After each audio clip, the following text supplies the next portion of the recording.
You can read more about these 6 stages in your book.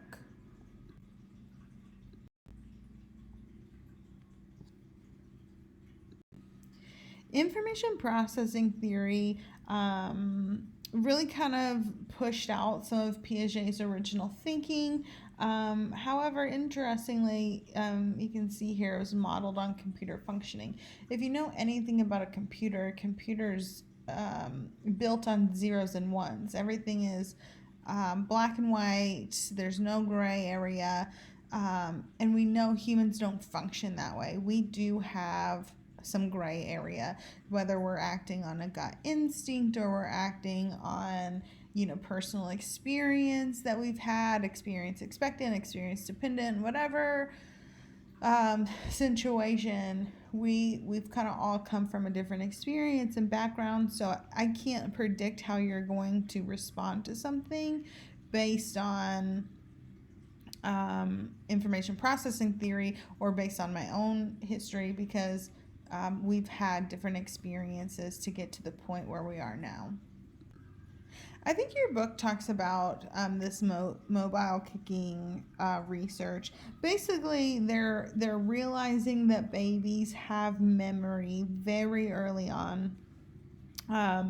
They used one of those like baby mobiles in the crib where it kind of spins around. They found a way to get the baby to kick and like I think they tie the foot to a string and they can kick and it will spin around or make noise or something. Anyhow, they found that babies are able to remember to do that very early on, and kind of start expecting a certain reaction to that. No matter what language you speak, including sign language, babies have this universal sequence of how they pick up on language. It starts with child-directed speech or motherese, which is kind of like that really high-pitched, short sentences. Look at my cute little baby, sort of thing. Then the baby starts kind of responding to that with like a little smile or a giggle or eye contact or whatever that looks like. And then they start to babble and start doing just kind of little gestures. This could include with your hands if with sign language. Then you have your first words. A hollow phrase would just be like a word, like one word that means 100 different things. You could say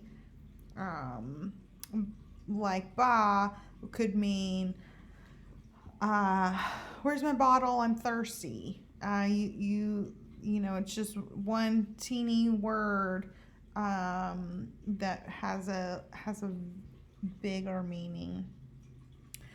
Verbs and nouns, so that once you pick up on one or two things, you just kids usually just take off on an explosion. Everything gets a name.